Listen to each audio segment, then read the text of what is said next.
आज एक बहुत ही महत्वपूर्ण प्रेस कॉन्फ्रेंस के लिए हम आपके सामने उपस्थित हैं।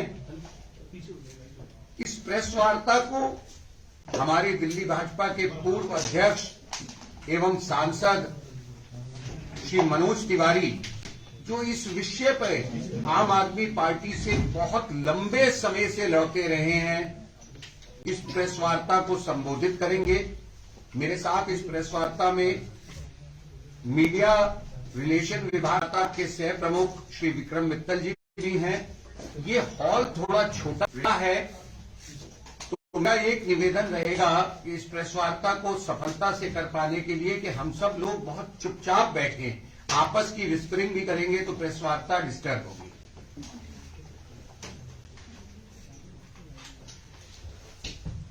दोस्तों नमस्कार।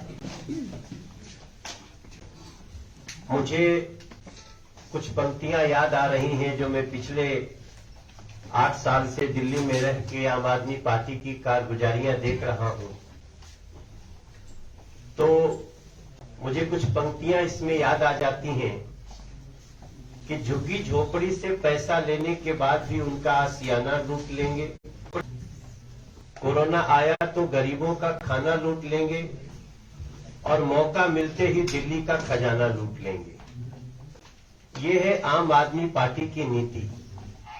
मेरी तीनों पंक्तियों में 3 कहानियां हैं और वो लूट की हैं।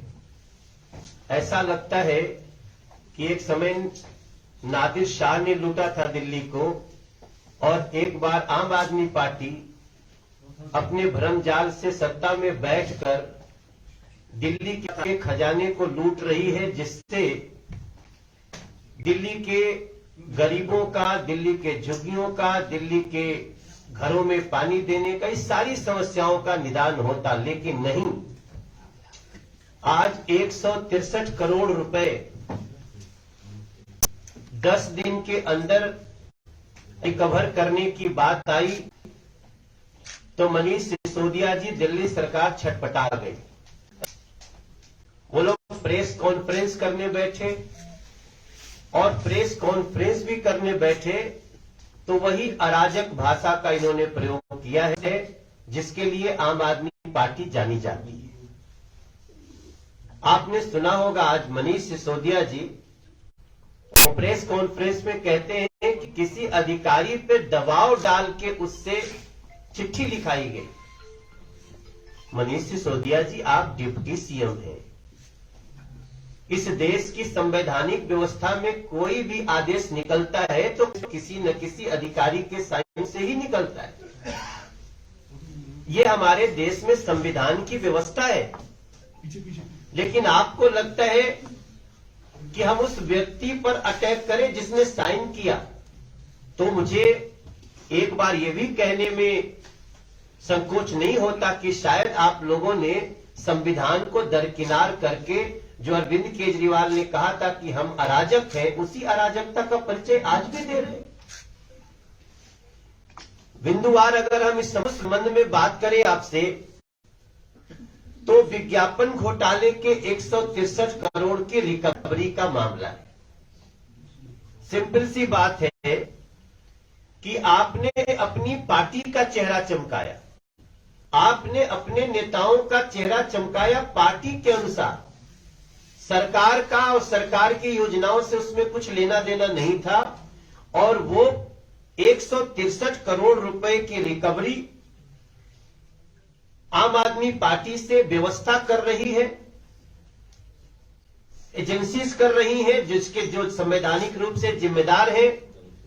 तो आप बौखलाए हुए हैं।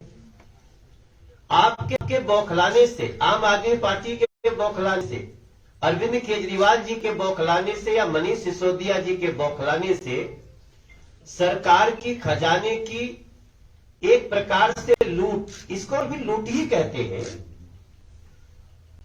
कि आप लोगों के द्वारा चुन के बैठे हो और चुनने के बाद जिस पैसे से लोगों का कल्याण होना था, गरीबों का कल्याण होना था, उस पैसे को आप अपनी पार्टी का चेहरा चमकाने में लगा दिए। तो इस बौखलाहट से ये माफ नहीं हो सकता। फिर दिल्ली के लोगों को जब ये पता चलेगा कि अरे बाप 163 करोड़ रुपया इन लोगों ने दिल्ली के टैक्स पेयर का, दिल्ली के खजाने का जो खर्च किया, वो रिकवरी की बात किसके किसके कहने से हुई है, तो उस बिंदु पे जाइए। आम आदमी पार्टी 2017 में भी कोर्ट जा चुकी है इस पे। मनीष सिसोदिया जी इस बात को छुपाते हैं। 2017 में आम आदमी पार्टी दिल्ली उच्च न्यायालय से स्टे ऑर्डर लेने का भी प्रयास किया था इस पे, लेकिन कोर्ट ने स्टे नहीं दिया। माननीय कोर्ट के स्टे ना देने के बाद ये जो खर्चा हुआ है उसको रिकवरी करने का प्रयत्न शुरू हुआ है। अब जो सबसे बड़ी बात है कि भारतीय जनता पार्टी क्या चाहती है, हम वही चाहते हैं जो दिल्ली के लोग चाहते हैं, हम वही चाहते हैं जो दिल्ली का हर टैक्स पेयर चाहता है। और हम चाहते हैं कि आम आदमी पार्टी का बैंक खाता तुरंत सीज कर देना चाहिए। आम आदमी पार्टी का चेहरा चमकाने के लिए दिल्ली के खजाने का 163 करोड़ गया, तो ऐसा तो है नहीं कि हम जाकर के आप अगर कोई एजेंसी जाए और मनीष सिसोदिया जी का आवास उसको अटैच कर दे, तो आवास तो सरकारी ही है। कोई उनका कार्यालय हो आम आदमी पार्टी को जो सरकार से दिया हुआ है वो अटैच कर दीजिए, तो वो तो सरकार की संपत्ति है। बीजेपी सबसे पहले, जो दिल्ली की जनता का भी सुझाव है कि आम आदमी पार्टी का खाता सीज किया जाए, क्योंकि ये पैसा आम आदमी पार्टी एक राजनीतिक पार्टी ने अपने के लिए खर्च किया तो वो पे करेगी। दूसरा कहां से रिकवरी होगा? दूसरी रिकवरी होगी जितने लोगों का चेहरा चमका है उनके खातों से रिकवरी होगी। इनके 62 विधायक हैं, इसमें जांच होनी चाहिए कि किन किन लोगों का चेहरा इसमें चमका है, किन किन मंत्रियों का चमका है। जहां पार्टी के अनुसार चमका है, सरकार की योजनाओं के अनुसार करे हैं, तो इसमें हमारे कोई आपत्ति नहीं है। सरकार की योजना सरकार को बताना ही चाहिए, उसके लिए जो भी किया। और आप सबको याद रहे कि ये सारा पैसा वो है जो दिल्ली से बाहर खर्च हुआ है, अन्य राज्यों में खर्चा हुआ है और उनकी पार्टी के लिए खर्चा हुआ है।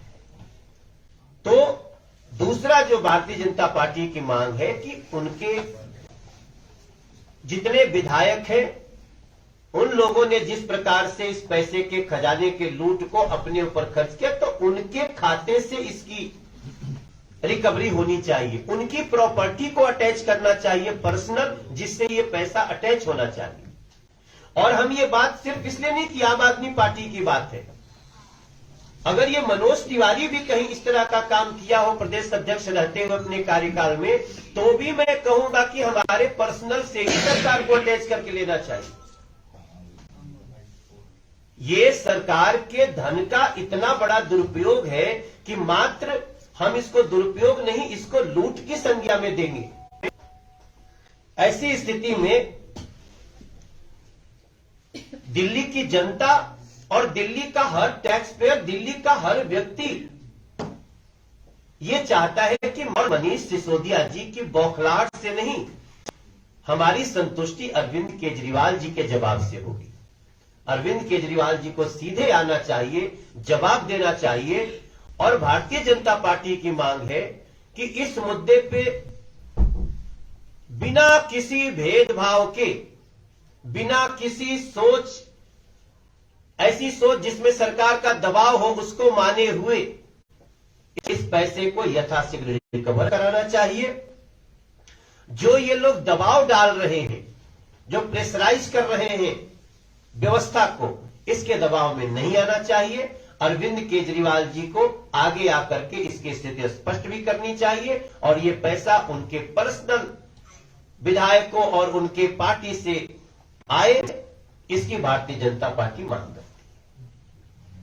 मनोज जी, सवाल ये है कि क्या जिस तरह से ये धन जो है अपना विज्ञापनों पर लटाया जाता है, जबकि ये तो जानकारी देने के लिए होना चाहिए, इस के कोई संवैधानिक कानूनी प्रावधान नहीं है, कोई ऐसी पॉलिसी नहीं है, और अगर नहीं है तो क्या इसकी व्यवस्था नहीं होनी चाहिए कि विज्ञापनों के ऊपर जो है वो सरकारें जो है वो दूसरे राज्यों में भी जाकर पैसा खर्च करें और विज्ञापनों के नाम पर जो है अपनी पार्टी का या अपने नेताओं का जो है वो चेहरा चमकाया जाए?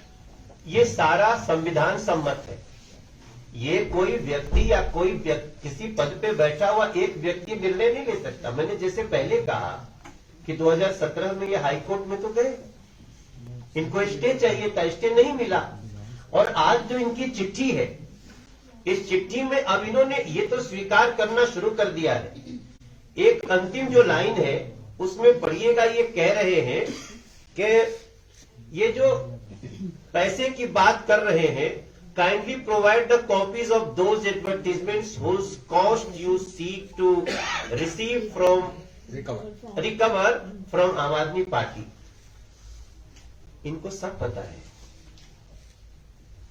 अब ये मामले को डिले करने के लिए इनके पास सारा है, लेकिन इसमें भी मैं एजेंसी को हम लोग भारतीय जनता पार्टी की तरफ से रिक्वेस्ट करेंगे कि आप ये उपलब्ध कराइए। मुझे लगता है उनके टेबल पे है, क्योंकि जो चीज कोर्ट में चली गई, जो चीज इस तरह से रिकवरी की प्रक्रिया शुरू हो गई है, और उसके बाद ये कहना कि हमारे पास कॉपी नहीं, हो सकता है शाम तक कोई प्रेस कॉन्फ्रेंस करे कि अभी तो हमको कोई भेजा ही नहीं।